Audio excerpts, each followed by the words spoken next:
produk akhir ya, karena kan sebagai tujuannya kan energi ya, beda dengan mineral lain ya, bisa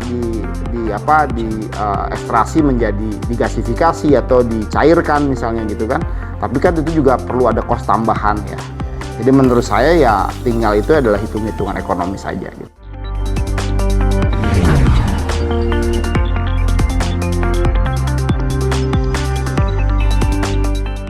Keanggotaan yang main di core mineral? Kita memang belum terlalu banyak, tapi ada beberapa teman-teman yang memang trader dan juga ada pemilik tambang juga di nikel, di bauksit gitu. Jadi ada beberapa ya, tapi memang belum menjadi majority ya. Memang majority-nya yang ada tetap teman-teman yang bergerak di batu bara, dan ada sedikit juga teman-teman yang sekarang juga menjadi ekosistem supply chain daripada minyak ya, bahan bakar ya. Salah satunya ada perusahaan AKR yang juga bergabung ke kita baru-baru saja, dan kita juga terbuka untuk berbagai macam perusahaan-perusahaan lain untuk berkolaborasi lah. Kalau average estimasi peran dari keanggotaan Astebindo baik dari batu bara maupun mineral maupun supporting mining itu kontribusinya berapa persen Pak untuk baik hilir maupun ekspor? Oh, maksudnya lebih banyak domestik atau lebih banyak ekspor keluar gitu atau gimana? Bisa berapa, mungkin estimasinya berapa domestik? Oh ya, kita lebih banyak memang pelaku usaha kita yang berada di kita, lebih banyak memang tadi backbone-nya adalah supplier dalam negeri ya, DMO ya, yang memang teman-teman yang memasok ke perusahaan-perusahaan. Jadi mungkin kalau dari sisi kuantitas ya boleh dibilang 80 domestik, 20% market di luar gitu. Yang paling urgent sekarang dirasakan oleh anggota itu sisi regulasi apa Pak? Sebenarnya sisi regulasi sekarang makin bagus ya, makin transparan, makin terbuka, proses-proses juga perizinan, pengajuan RKAB kemarin kita juga ada penyesuaian yang biasanya RKAB diindikan 1 tahun, ini menjadi 3 tahun. Jadi saya rasa banyak kemajuan, dan ya tentunya masing-masing perusahaan tantangannya berbeda-beda ya. Jadi memang spesifiknya ya pasti ketika proses-proses misalnya penyusunan RKAB, kuota dan lain sebagainya. Nah ini memang terkadang perlu mendapatkan pendampingan ya, dan ini terus kita lakukan. Pak, ini lagi yang isu terupdate di internasional nih Pak, tarif Trump. Ada pengaruhnya juga ke anggota? Sampai saat sekarang ini kita tentunya masih wait and see ya, karena memang kan kalau yang langsung ekspor ke Amerika, saya rasa dari kita punya anggota nggak ada ya, tapi kan pastinya dampaknya ini akan sangat luas ya ke negara-negara lain, karena kan kalau kita lihat kalau yang ekspor atau berdagang ke Amerika ini kan kalau dari kita kan pakaian, alas kaki, jadi nggak ada yang langsung, malah kalau kita lebih banyak yang mengimpor dari Amerika kan, kalau dari sisi energi kan. Jadi kebalikannya, kalau dari sisi energi kita defisit sebenarnya gitu neraca perdagangan kita dengan Amerika. Jadi sebenarnya nggak ada isu ya seperti itu Mas Arif. Ini lebih ke personal ya. Seorang Pak Angga Wira, selain sebagai seorang pengusaha juga, sebagai sekjen HIPMI, juga ketua umum Astebindo. Di sisi Bapak juga ada di kaki Bapak ini, ada di posisi untuk membela kepentingan negara sebagai ahli menteri dan anggota pengawas ya, SKK Migas. Ini bagaimana? Seperti yang tadi Pak Prabowo sampaikan berulang-ulang kali ya, kita butuh Indonesia Incorporated gitu, kolaborasi. Jadi memang peran kita ini harus menjadi jembatan berbagai macam kepentingan, tapi tentunya kepentingan yang utama adalah kepentingan bangsa dan negara kita ya. Nah, dengan aktivitas saya juga di samping sebagai ya boleh dibilang penggiat organisasi di dunia usaha, tapi di satu sisi juga saya mendapat kepercayaan dari Pak Menteri Bahlil untuk ya menjadi bukan ya semacam teman diskusi lah ya kan, tenaga ahli beliau juga di Kementerian SDM, lalu juga di SKK Migas. Ya, dari jembatan itu tentunya ya, kita bisa memberikan masukan apa-apa yang dirasakan oleh pelaku usaha. Jadi ya kita menjadi jembatan lah ya, mencari jembatan, mendengarkan secara real persoalan tadi kan mengenai perizinan, persoalan harapan dari pelaku usaha, bagaimana ingin mendapatkan peluang market dan lain sebagainya. Di satu sisi ya kita juga menjadi jembatan pengusaha. Oh, pengusaha mau dapat informasi yang ini supaya juga mereka nggak salah jalan kan. Nah, mendapat informasi, mengurus perizinan yang dibutuhkan, mendapatkan informasi yang tepat sehingga terjadi suatu komunikasi yang baik supaya nggak ada salah jalan lah, seperti itu. Pak Gawira juga kan kemarin hadir tentunya ketika melakukan Pak Presiden melakukan pertemuan dengan dunia usaha.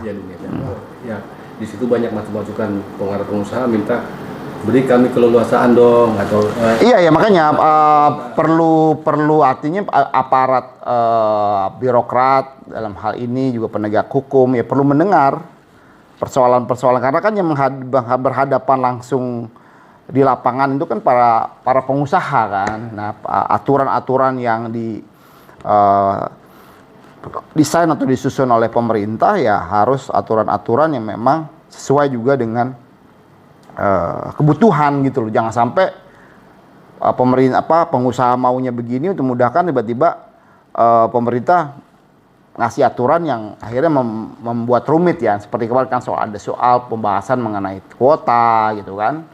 Kalau impor pangan yang dibutuhkan tidak usah pakai kuota. Tapi di sisi lain juga tetap menurut saya juga ada komunitas-komunitas yang tetap harus kita jaga ya.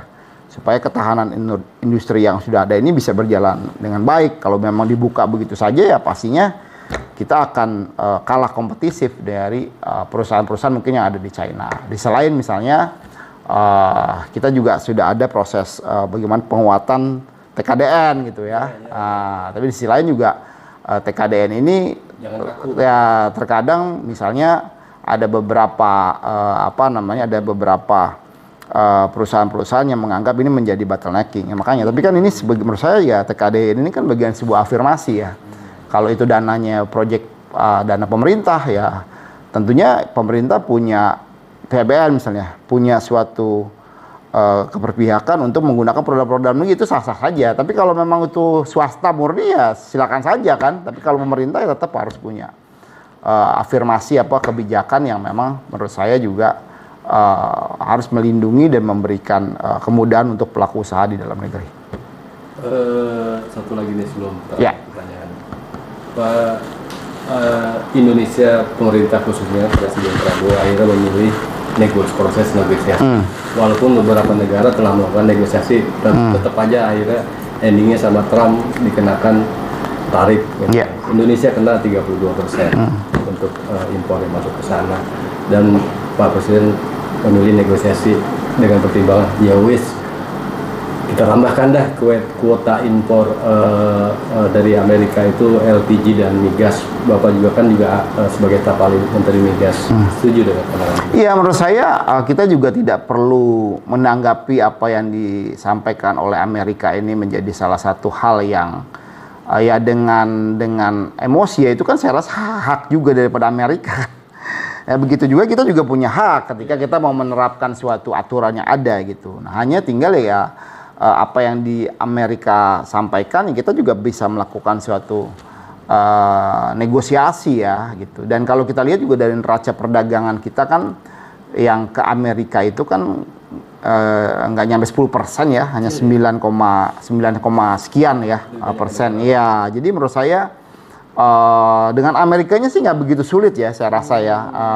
Karena kan tadi saya bilang trade off-nya bisa sangat mudah karena kan kita mengimpor juga tadi energi ya, minyak, gas gitu. Lalu kita juga gandum, banyak hal. Jadi kita bisa tingkatkan sedikit untuk mencapai misalnya balance gitu ya, ataukah misalnya diturunkan, jadi defisitnya berapa itu saya rasa bisa ketemu. Tapi yang kita khawatirkan sebenarnya kan implikasi lain gitu loh. Misalnya kan dengan tarif yang tinggi dari ke China misalnya kan ya, pasti China kan akan mencari market baru gitu, market yang selama ini sudah ada masuk ke Indonesia. Mereka akan banjiri lagi, apalagi kalau kita boleh jujur ya, mereka barangnya pasti akan lebih murah dan lebih efisien kan, dengan kapasitas produksi yang secara kuantitas lebih besar ya. Gitu Pak Sarip. Ibu Sri Mulyani memberikan pandangan, kalaupun sama Amerika akhirnya deadlock, kita buka pasar ya lain. Yang makanya menurut saya Amerika satu hal lah ya. Aku rasa nggak akan ada deadlock, nggak ada masalah gitu. Cuman kan yang jadi problem itu implikasinya, keseimbangan yang lainnya kan. Nah, ya kan efek yang lainnya kan bukan kita takut dengan kita. Kalau Amerika kan mungkin yang masuk ke Indonesia kan barangnya kan terbatas. Barang-barangnya bukan barang-barang yang istilahnya tuh yang small scale ya, bukan kan. Barang mereka kan barang tadi energi, pangan yang memang udah bisa gitu. Tapi kalau barang-barang yang lain kan masuknya dari negara lain yang selama ini dia masuk ke Amerika udah nggak bisa masuk ke Amerika. Daripada kayak di Cina produksi dia turun, dia pasti akan turunkan harga, dibanjirin pasar kita. Pasti UMKM kita akan kewalahan kan. Begitu Mas. Terakhir ya. Pak Ketum. Usia Pak Ketum terbilang masih muda, tapi jabatannya sudah seperti gerbong rel. Next buat masa depan Indonesia untuk anak muda seperti apa ya Pak? Ya saya rasa peluang yang ada di negara kita cukup besar gitu. Tinggal kerja keras, kerja cerdas, dan ya tadi mampu terus meningkatkan kapasitas dan potensi yang ada. Jadi saya rasa untuk anak-anak muda di Indonesia harus melihat Indonesia ini sebagai sebuah potensi yang bisa terus kita tumbuh kembangkan kan. Sumber daya alam kita luar biasa gitu. Jadi masih banyak inovasi-inovasi dan kita butuh lebih banyak entrepreneur untuk memajukan bangsa ini. Dan untuk anak-anak muda ya harus terus kreatif gitu.